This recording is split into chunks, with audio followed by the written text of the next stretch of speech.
Welcome students, today's e-class. মই আজি তোমালোকৰ exercise 6.3 question number 11 সমাধান লৈ আহিছোঁ. Question number 11 ইয়াত কৈছে যে যদি ABC সমদ্বিবাহু ত্ৰিভুজৰ AB আৰু AC দুডাল বাহু সমান হয় আৰু CD ৰ বৰ্ধিত অংশত E এটা বিন্দু যদি AD লম্ব BC আৰু EF লম্ব AC তেন্তে প্ৰমাণ কৰা যে ত্ৰিভুজ ABD সদৃশ ত্ৰিভুজ ECF. এটা কৈছে ABC এটা সমদ্বিবাহু ত্ৰিভুজ তাৰমানে আমি তোমালোকে পেন্সিলৰে বনাবা এইটো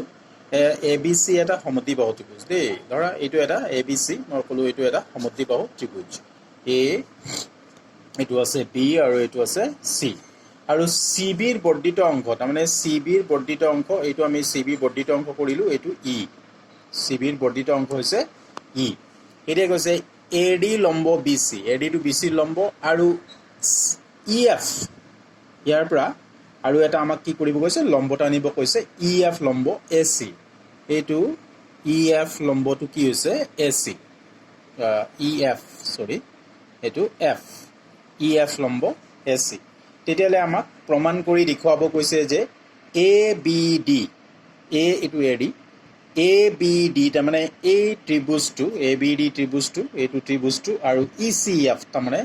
এই ECF ত্ৰিভুজটো এই দুটা ত্ৰিভুজ কি কৈছে সদৃশ প্ৰমাণ কৰিব কৈছে তো এতিয়া সো কেনেকৈ আমি সদৃশ প্ৰমাণ কৰো যেহেতু ABC এটা তোমাৰ সমবাহু ত্ৰিভুজ যাৰ সমদ্বিবাহু ত্ৰিভুজ যাৰ AB আৰু AC সমান বুলি কৈছে AB আৰু AC সমান তেতিয়াহলে আমি জানো যে দুটা সমদ্বিবাহু ত্ৰিভুজৰ সমান বাহুৰ বিপৰীত কোণ দুটা সমান হয় তাৰমানে এই দুটা কোণ কি হ'ব সমান হ'ব কোণ B আৰু কোণ C দুটা সমান হ'ব এতিয়া চোৱা আমি ABD ত্ৰিভুজৰ কোণ B আৰু তোমাৰ ECF ত্ৰিভুজৰ কোণ C সমান পালো তেতিয়াহলে আৰু যেহেতু AD লম্ব তেতিয়াহলে ABD ত্ৰিভুজৰ এইটো 90 ডিগ্ৰী হ'ল আৰু ECF ত্ৰিভুজৰ এইটো কোণ 90 ডিগ্ৰী হ'ল তো এই দুটা কোণ সমান হ'ল তো কোণ দুটা ত্ৰিভুজ কি হৈ গ'ল সদৃশ হৈ গ'ল আমি যদি মই তোমালোকক এই দুটা ত্ৰিভুজৰ বেলেগ বেলেগ চিত্ৰ বনাই যদি দেখাও এটা বেলেগ চিত্ৰ মই যদি তোমালোকক দুটা ত্ৰিভুজৰ দেখুৱাও এইটো এইটো EC আৰু F যত EF টো লম্ব হয় এইটো 90 ডিগ্ৰী আৰু এটা ত্ৰিভুজ তাৰমানে এইটো যত আছে A B আৰু D এইটো যত এইটো 90 ডিগ্ৰী বুলি কোৱা হৈছে তেতিয়ালে এইটো 90 ডিগ্ৰী এইটো 90 ডিগ্ৰী দুটা কোণ সমান হৈ গ'ল আৰু মই তোমালোকক ইতিমধ্যে ক'লো যে কোণ B আৰু কোণ C টো কি হয় সমান হয় যেহেতু ABC এটা সমদ্বিবাহু ত্ৰিভুজ কৈছে যেহেতু ABC এটা সমদ্বিবাহু ত্ৰিভুজ কৈছে এইটো এটা সমদ্বিবাহু ত্ৰিভুজ AB বাহু আৰু AC বাহু সমান তেতিয়ালে কোণ B আৰু কোণ C সমান হ'ব এই কাৰণে আমি B আৰু C টো কি পাইছো সমান পাইছো হয়নে তো আমি ইয়াৰ যেতিয়া সমাধান কৰিম যেতিয়া আমি এইটো সলিউশন কৰিম তেতিয়া আমি প্ৰথমতে লিখি লম যে দিয়া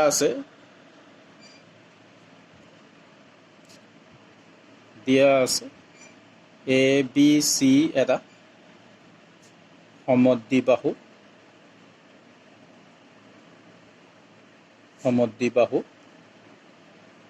ত্ৰিভুজ হৈ গ'ল তাৰপিছত যত কৈছে AB যত AB is equal to কি AC এতেকে আমি কম যে কোণ B is equal to কোণ C এটা সমদ্বিবাহু ত্ৰিভুজৰ সমান বাহু দুটাৰ বিপৰীত কোণ সমান হয় যেটো কোণ B সমান কোণ C সমদ্বিবাহু ত্ৰিভুজৰ ধৰ্ম এইটো হয় নাই আমি সমদ্বিবাহু